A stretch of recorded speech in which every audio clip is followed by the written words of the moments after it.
Election commissioner से मैं मुखातिब होके अपने वालिद के थ्रू पूछना चाहती हूँ कि आप इस पे क्या इक़दाम ले रहे हैं। आपका रद्द अमल सामने नहीं आया, वो क्या रद्द अमल है?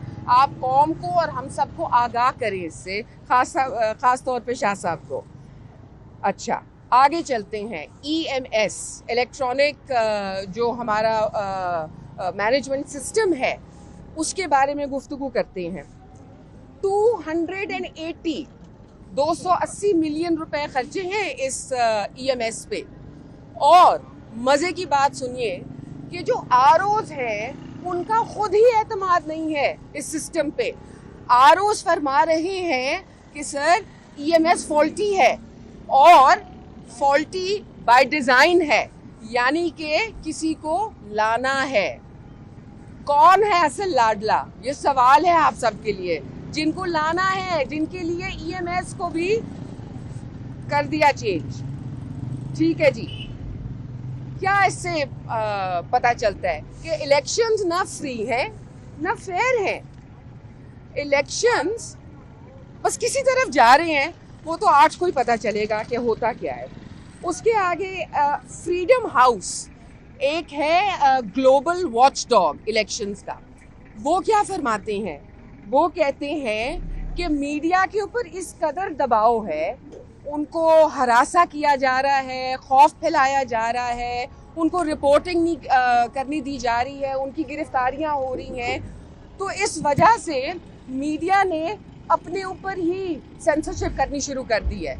आज हमारी मीडिया भी फेयर नहीं है। आज हमारी मीडिया को भी मौका नहीं मिल रहा कि वो अपनी राय का खुल के इजहार कर सकें। तो मीडिया का तो काम होता है ना अपनी राय का इजहार करना।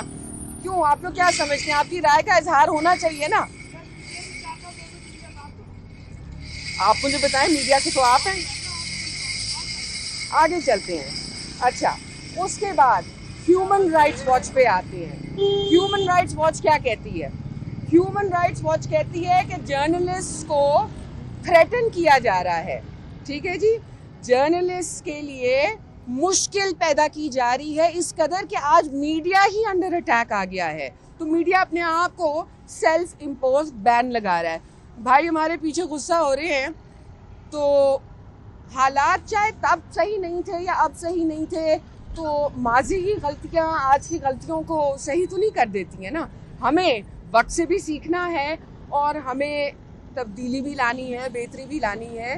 तो जस्ट बिकॉज पहले हो गया, अगर हो गया, तो इसका ये मतलब नहीं है कि आज भी ठीक है। आज अच्छा, बहुत ज्यादा हो रहा है, पहले थोड़ा सा होता था। आज की मीडिया के ऊपर जो पाबंदियां हैं वो आप कंपेयर ही नहीं कर सकते जो PTI के साथ थी। आज तो वो हर हदें पार कर गए हैं। आगे चलते हैं जी। बात हो रही है कि आज पाकिस्तान का जो निज़ाम है उसमें हाइब्रिड रूल है। डेमोक्रेसी में अनसर्टेनिटी है, यानी कि हमारी जमहूरियत में भी आज एतमाद नहीं है। बाहर भी और अंदर भी लोगों को ये एतमाद नहीं है कि जमहूरी निज़ाम जो है वो इस वक्त पाकिस्तान में एग्जिस्ट करता है या नहीं। काफ़ी सवाल उठाए जा रहे हैं।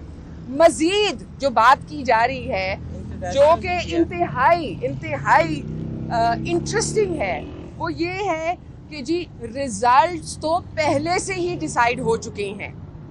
रिजल्ट्स प्री डिटरमिन्ड हैं, किसने आना है ये डिसाइड हो चुका हुआ है। और ये हम नहीं कह रहे हैं, ये इंटरनेशनल मीडिया कह रहा है जी कि ये रिजल्ट्स प्री डिसाइडेड है, ये प्री पोल रिगिंग हो चुकी है। वो कहते हैं हमें लेवल प्लेइंग फील्ड चाहिए थी।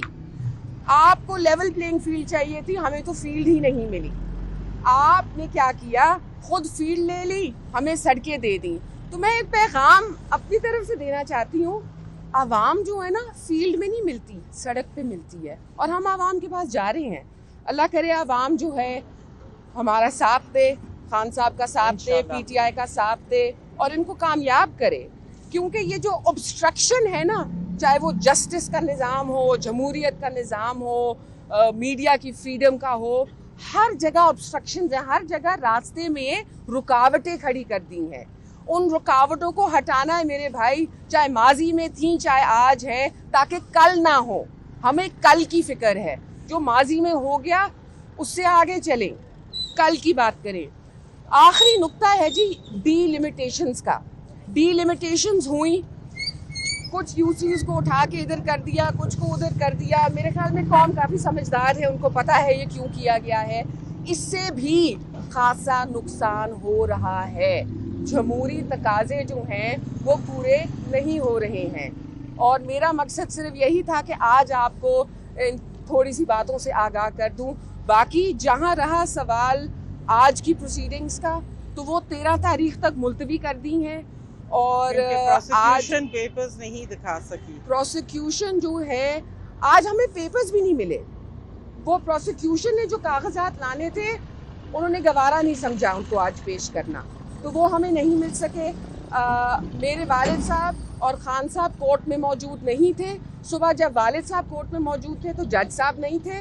जब जज साहब पेश हुए तो वालिद साहब और खान साहब को पेश नहीं किया गया। तो हमारी मौजूदगी में तो कम से कम उनकी हाज़िरी नहीं लगी। वो कब लगती है, कैसे लगती है, ये बात की बातें हैं। तो इंशाल्लाह अब 13 को ये आगे चलेगा, लेकिन उससे पहले पैगाम है आप सबके थ्रू, 8 को निकलिए, डरिए मत, घबराइए मत, क्योंकि डरने का ये टाइम नहीं है।